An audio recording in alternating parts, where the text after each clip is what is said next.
मेरी ज़िंदगी बहुत खूबसूरत है, उस खूबसूरती का श्रेय मैं अपने हस्बैंड को देती हूँ कि मैं कभी किसी चींटी को भी नहीं मारती। तो लोग कैसे किसी को मार सकते हैं, कैसे किसी एनिमल्स को वो मारते हैं और खाते हैं।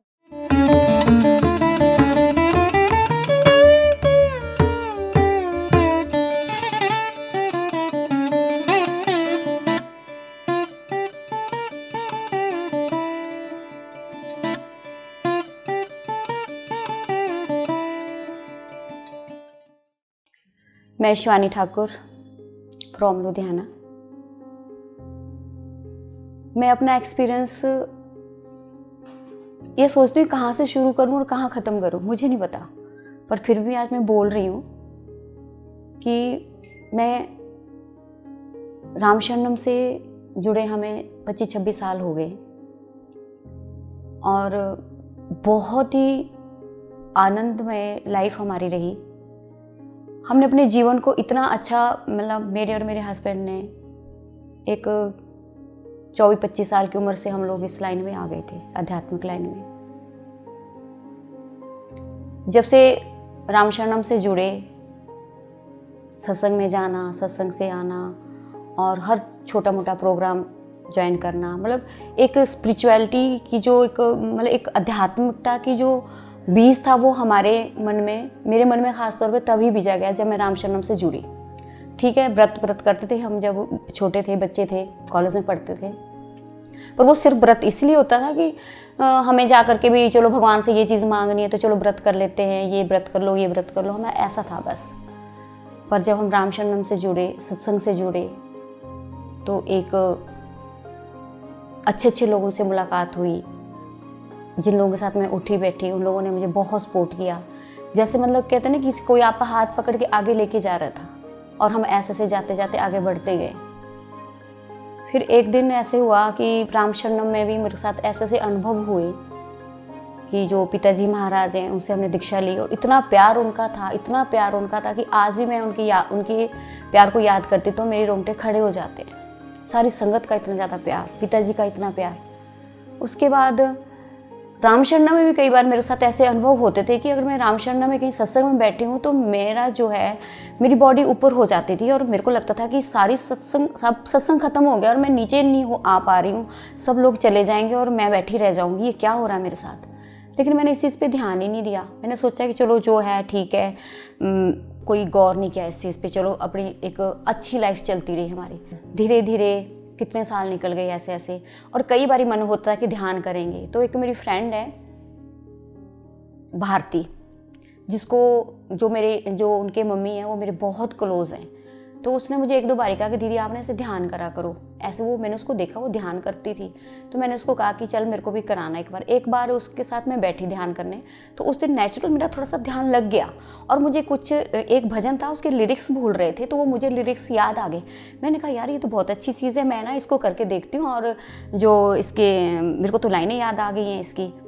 तो 2-4 दिन, यानी कि मैंने कुछ 8-10 दिन ही शायद ये मैंने किया। उसके बाद मैंने फिर छोड़ दिया, जैसे मेरे फिर छूट गया, क्योंकि मैं राम शरणम से जुड़ी थी। हमारा डेली का सत्संग में आना जाना, वहाँ पे सेवा करनी, अपना जो भी रूटीन था हमारा ये बना हुआ था।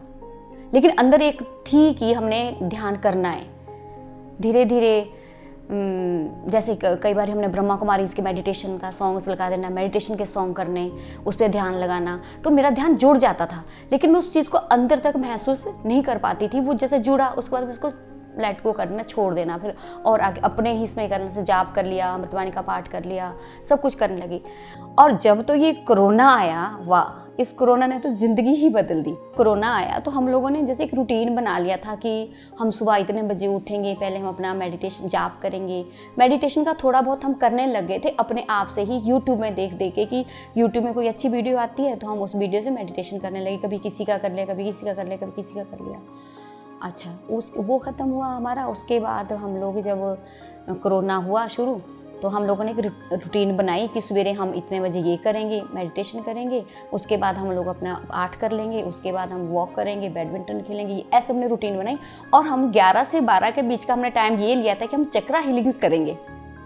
तो हम बैठ जाते थे मेडिटेशन करने के लिए, और जैसे मैं तो सो ही जाती थी उस टाइम पे। चलो ये भी होता गया। फिर हमने ऐसे ही यूट्यूब से मेडिटेशन करना शुरू कर दिया, धीरे धीरे करते करते शाम को भी हम करने लग गए, फिर सवेरे भी करने लगे। और हमने एक ऐसा ही ग्रुप बना लिया सिर्फ यूट्यूब को देख करके कि ध्यान क्या चीज़ है। और उस ध्यान से हमने 2-3 इनके मेरे हस्बैंड के फैमिली फ्रेंड हैं उनको साथ में लेके हमने मोबाइल टू मोबाइल उनको हमने व्हाट्सएप के में ग्रुप बना के उनके साथ मेडिटेशन शुरू किया। उनको भी बहुत अच्छा लगने लगा। फिर हम लोगों ने उनको जब सिखा दिया, हमने कहा कि अब आप अपना करते रहो, हम अपना करते रहेंगे। अच्छा, उसके बाद मैंने एक दिन अपनी उस फ्रेंड से बात की, भारती से बात की। तो मैंने भारती को बोला कि भारती बड़ा अच्छा लग रहा है, मेडिटेशन कर रहे हैं हम लोग, तो बहुत अच्छा लग रहा था। हाँ, कहते मेरे को भी, मैं भी करती हूँ, आप भी करो। तो उसने मुझे एक बताया कि आप ना पिरामिड पेज है एक, पिरामिड लाइट, क्या आप उसको ना लाइक करो, उसमें ना रोज़ का रोज़ कोई ना कोई मेडिटेशन आ रहा है, वो आप शुरू करो। मैंने कहा अच्छा चलो। मैंने अपना फेसबुक खोला, उसमें पिरामिड लाइट का जो था पेज लाइक किया। उसमें मैं क्या देखती हूँ कि उस दिन रचना गुप्ता मैम का प्रोग्राम चल रहा था मेडिटेशन के ऊपर ही। हमने वो पूरा सुना, उसके बाद तो आनंद ही आने लग गया। उसके बाद हमने वो पेज खोल खोल के देखते रहे, रोज़ उसमें से कुछ ना कुछ इनका प्रोग्राम चलता था और हम लोग करते रहे। धीरे धीरे मतलब जैसे ना एक चस्का लग गया हमारे को कि इसको हमने करना ही करना है अब। और एक दिन ऐसे बात करते करते 40 दिन का संकल्प आशा मैम का आ गया कि 40 दिन की लगातार ये मेडिटेशन है, ये करनी है। और हम लोगों ने, मैंने क्या किया कि अपनी फ्रेंड से बात की, तो उसने मेरे को बोला कि आपको इस ग्रुप में ऐड कर देते, आप करो। तो कुदरती आशा मैम ने मेरे से बात भी करी। उन्होंने मुझे ये पूछा कि आप वेजिटेरियन हो? मैंने कहा मैं बिल्कुल वेजिटेरियन हूँ। तो आप लहसुन खाते हो? मैंने कहा हाँ लहसुन तो हम खाते हैं। उन्होंने कहा कि आप ना लहसुन छोड़ दो। मैंने कहा ठीक है, लहसुन की कोई बड़ी बात नहीं, लहसुन छोड़ देंगे हम लोग। तो हमने उसके बाद लहसुन तो खाया ही नहीं। तो हमने उसके बाद मेडिटेशन करना शुरू कर दिया। अब जब हमने मेडिटेशन शुरू किया उसके बाद तो जैसे ना कि लाइफ एकदम चेंज होगी। जैसे कि मेरा जो थॉट प्रोसेस था वो इतना चेंज हो गया कि मुझे हर जगह सुंदरता नज़र आने लग गई। जीव जंतु कीट पतंगे से प्यार होने लगे, क्योंकि हम डेली रूटीन में स्कूल के ग्राउंड में जाते थे तो वहाँ पे चिड़ियों को दाना डालना वो करना, लेकिन एक जाते थे डाल के आ जाते थे, लेकिन उस भाव से हम उनको नहीं देख पाते। जैसे ही ध्यान से जुड़ने लगे उसके बाद हमने, जैसे ये लगता था कि ये पक्षी भी मेरे से बात कर रहा है, ये डॉगी है तो ये भी मेरे से बात कर रहा है। हर जीव जंतु से जैसे प्यार हो गया और वो हमें प्यार करने लग गया। और उसके बाद मेरे को अपनी लाइफ में ये लगने लगा कि प्यार ही सारी चीज़ है और हमें सिर्फ प्यार ही बांटना है और प्यार ही देना है। ये मेरे अंदर ये भावना बढ़ने लग गई। उसके बाद प्रकृति पे आ गई बात। वहाँ इतने फ्लावर्स लगे थे, इतने फूल लगे थे, तो मैंने कभी फूल को तोड़ा नहीं, शुरू से भी नहीं मैं तोड़ती थी फूल को। अब कभी तोड़ भी दिया तो अब ध्यान के बाद तो मुझे लगता है कि ये फूल जो इतना महक रहा है इस टहनी पे, अगर मैं इसको तोड़ दूंगी तो इस मतलब हिम्मत नहीं हुई कि कभी उसको फूल को तोड़ें। और उस फूल के प्रति इतना प्यार आने लग गया। मैं ये कहती हूँ कि ध्यान से सबसे बड़ी बात है कि जब आप ध्यान में आते हो ना, आपके मन में ये आता है कि यार ये परमात्मा ने इतनी सुंदर सृष्टि रची है ना, तो हर एक से प्यार करो, चाहे फूल है, चाहे पशु पक्षी है, कोई भी चीज़ है। तो ये बेनिफिट तो मुझे सबसे ज़्यादा ये हुआ। और दूसरा, ध्यान में आने के बाद मुझे सहजता आ गई मन में। अगर कोई संकल्प आता भी था, कोई नेगेटिव थॉट आता भी था, तो साथ में एक नहीं यार, हम मेडिटेटर है ना, हम मेडिटेशन करते हैं ना, हमें मेडिटेशन करनी, हमें ये बात नहीं सोचनी, हमें ये बात नहीं करनी, हमें पॉजिटिव सोचना है। और ये पॉजिटिव सोचते सोचते हम लोगों का मेरा 1 महीना 40 दिन मेरे कंप्लीट हुए और बहुत ही अच्छा एक्सपीरियंस रहा। एक होता है ना कि आप एक्सपीरियंस लेते हो तो आपकी बॉडी में कभी कुछ हो रहा है, कभी कुछ हो रहा है, वो चीज़ें होती रहती थी। कभी आप कुछ लाइट्स देखते हो, कभी आपको लगता है कि आप बॉडी से ऊपर उठ गए हो, आपका शरीर पूरी तरह से हिल रहा है। ये चीज़ें होने के साथ साथ जो मेरी विचारधाराएं थी वो चेंज हो गई। और जैसे कोई चीज़ होती थी, कोई बात होती, किसी ने कुछ बोल दिया तो वो दिमाग में रहती थी बात कि ये भाई किसी ने गलत बोला है तो उसने मुझे क्यों ऐसा बोला। तो मेरे मन में यही आया कि नहीं यार, वो उसका सोचना था, मेरा सोचना नहीं था। ये उसकी पर्सनैलिटी, मेरी पर्सनैलिटी नहीं, मेरी पर्सनैलिटी किसी के बारे में सोचना नहीं, मुझे सिर्फ अपने बारे में सोचना है, मुझे अपने जीवन को एक अच्छा बनाना है। तो मुझे तो लगता है कि मेरा जीवन एक गुलाब की तरह पहले था, क्योंकि जब रामशरणम से जुड़े तो मैं गुलाब की तरह महकती थी, और अब तो एक गुलदस्ता बन गई हूँ। और अब मुझे लगता है कि इस गुलदस्ता बन करके जो मेरे फूलों की पंखुड़ियाँ हैं उनको मैं बांटूं सभी को, और उस ध्यान को मैं सभी को दूं। अभी हमने ये हमारे 40 दिन कंप्लीट हुए, उसके बाद आशा मैम का नाइट में प्रोग्राम चलता रहा। फिर हमने वो, यानी कि उस टाइम गेस्ट भी घर पे आए होते थे, तो मैंने उनको भी कह देता कि भाई अभी एट प्रेजेंट जो भी काम है आप निपटा लेना, मैं उस टाइम फ्री कर देना। और वो बहुत अच्छे बच्चे मेरे पास रहे थे कि उनकी कुछ पर्सनल प्रॉब्लम्स थी, हॉस्पिटलाइज उनके फादर थे, तो बच्चों ने ही घर पूरा संभाला। तो मैं मेडिटेशन करने बैठ जाती, सवेरे भी दिन में भी, मेरी ये रूटीन बनी रही। वो कंप्लीट हुआ, उसके बाद ये JTTP शुरू हो गया। वाह, फिर तो और मज़े आने लगे। हमने सवेरे शाम वही 5 से 7 बजे तक बैठना, सुनना, लोगों के एक्सपीरियंस सुन सुन के ये लगता था कि यार सच में ऐसा भी होता है, ऐसा भी होता है। फिर पता चलता कि सच में दुनिया कहाँ है और हम कहाँ थे। लेकिन अब उसके बाद धीरे धीरे हम लोगों ने पिरामिड में गए। जब हम पिरामिड में गए तो वहाँ का नज़ारा जो मैंने देखा, मुझे ये लगता था कि प्यार ही दुनिया है, प्यार लो और प्यार दो, नफरत की कहीं गुंजाइश ही नहीं है, कहीं गुंजाइश नहीं। सिर्फ only love, only love, only love, सिर्फ प्यार प्यार प्यार। और ये अनुभव मुझे पिरामिड मेडिटेशन में देहरादून में जाके हुआ। उसके बाद तो वो प्यार मेरे अंदर इतना भर गया कि मुझे ये लगता था कि मैं किसी को भी देखती थी, मुझे लगता है इसको मैं प्यार ही करूँ, बस इसको मैं हग करूँ, और जितना मैं इसको दे सकती हूँ मैं इतना उसको दूँ। और तीसरी बात, उसके बाद इन्होंने कहा कि अब हमने ये PMC चैनल चलाना है तो इसको सब्सक्राइब करो। इसको सब्सक्राइब करने के बाद आप सबको ध्यान बताओ, सबको आप शाकाहार के बारे में बताओ। वाह, मज़ा ही आ गया जब तो शाकाहार की बात हुई। मेरे मन में आया कि मैं कभी किसी चींटी को भी नहीं मारती, तो लोग कैसे किसी को मार सकते हैं, कैसे किसी एनिमल्स को वो मारते हैं और खाते हैं। मेरा दिल रोता था। कभी किसी चीज़ को मैं देखती थी तो मैं हमेशा बोलती थी यार ये जानवरों वाला खाना मत खाया करो, ये गंदा है ऐसे। लेकिन शायद अब मेरा बोलने का तरीका ही बदल गया। मैं बहुत काफ़ी लोगों से मिली जिनको जो शाकाहारी नहीं थे, वो नॉनवेज खाते थे। तो मैंने जब उनको बोला कि नहीं, हमें कोई राइट नहीं बनता कि हम किसी जीव को मार के अपना पेट भरें, उसको भी उतनी ही स्वतंत्रता है, उसके पास उसको उतनी आज़ादी है कि वो अपने जीवन को जी सके, तो हमें कोई राइट नहीं बनता कि हम उसको मारें और उसको मार के हम खाएं। तो क्योंकि हम मरे हुए जीव को अगर शमशान घाट में लेके जाते हैं, मरे हुए प्राणी को, किसी भी प्राणी को अगर जब हम मरते हैं तो हमें शमशान घाट ले जाया जाता है, तो क्यों हम किसी मरे हुए प्राणी को अपने शरीर में डालें, अपने पेट में डालें? तो हमारा पेट भी एक शमशान घाट की तरह ही हो गया ना। इसलिए हमें किसी भी जीव को नहीं मारना। और उस दौरान मैंने जिन जिन लोगों से बातें की, आज मैं बहुत खुश हूँ कि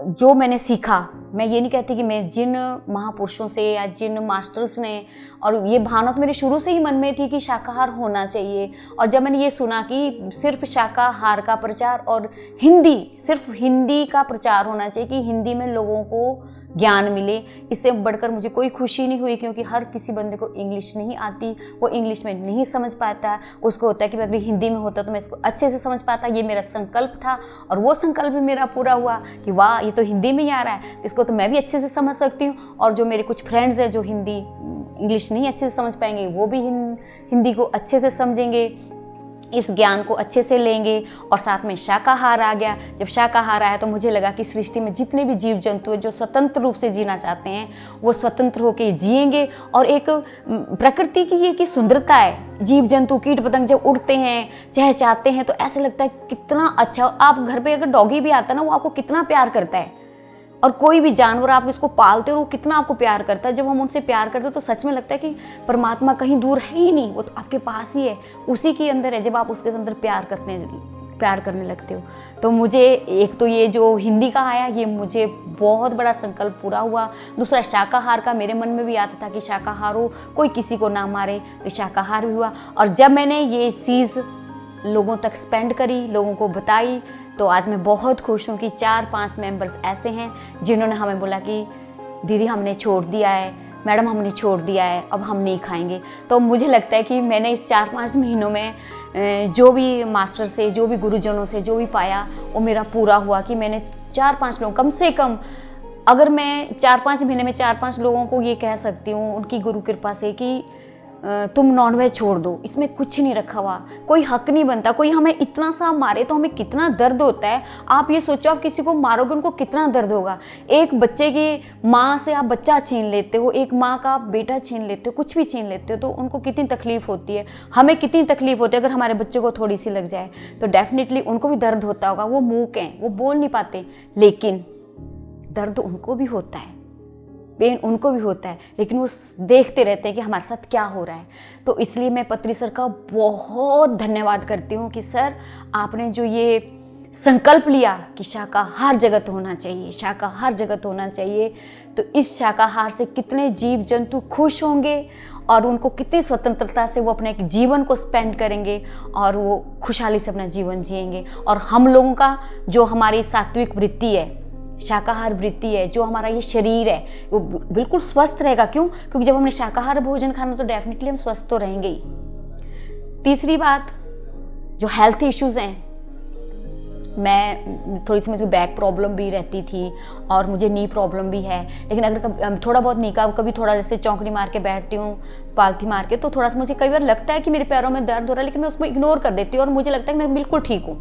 बैक पेन मेरे को बिल्कुल ठीक है, मैं हेल्थ वाइज तो भी बिल्कुल ठीक हूँ, मुझे कोई ऐसी प्रॉब्लम नहीं है। और सबसे बड़ी बात है कि जो खुशी है जो मेरे अंदर है वो मेरे बाहर झलकती है और मैं उस खुशी को सबके साथ जाहिर करना चाहती हूँ। और मैं जब भी कहीं भी अपने फ्रेंड्स से मिलती हूँ तो मैं उनको ये बोलती हूँ कि यार जो खुशी मुझे मिली है ना लॉकडाउन के दौरान, जो मैंने पाया, मैं चाहती हूँ कि आप लोग भी उसको लो और आप भी ऐसे खुश रहो जैसे मैं खुश रहती हूँ। और एक कोई कुछ भी घटना आपके साथ घटती है तो उसको एक्सेप्ट करो, और कैसी भी परिस्थिति परिवार में, फैमिली में कुछ भी होता है तो पहला पॉइंट तो ये है, शाकाहार का होना बहुत ज़रूरी था। सर थैंक यू, आपने शाकाहार को प्रमोट किया, आपने पिरामिड को प्रमोट किया। पिरामिड की जो एनर्जी थी उसने सच में मुझे पूरा ही यूनिवर्स प्यार भरा दिखाया, मैंने वो महसूस किया था देहरादून में। तो पूरी सृष्टि में प्यार हो और ध्यान हो, क्योंकि ध्यान से हम खुद भी मानसिक तौर से भी, शारीरिक तौर से भी, और मुझे लगता है हेल्थ वेल्थ दोनों तरफ, चारों तरफ से हम संपन्न होंगे अगर हम लोग इस चीज़ को फॉलो करेंगे। तो मैं यही रिक्वेस्ट करूँगी, पहले तो धन्यवाद सारे मास्टर्स का जिन्होंने इस लॉकडाउन में आकर के हमारे जीवन में खुशियाँ भरी। और ये नहीं कि मुझे ही भरी है, मेरे हस्बैंड की भरी, उन्होंने बहुत लोगों ने इस चीज़ का फ़ायदा उठाया है और मुझे पूरी उम्मीद है कि बहुत लोग और भी बहुत से लोग जुड़ने वाले हैं इस चीज़ के साथ और वो लोग अपने जीवन को सफल करेंगे और सफल बनाएंगे ये वाला जीवन भी, और अपने साथ जो रहने वाले लोग हैं उनका जीवन भी वो सफल बनाएंगे।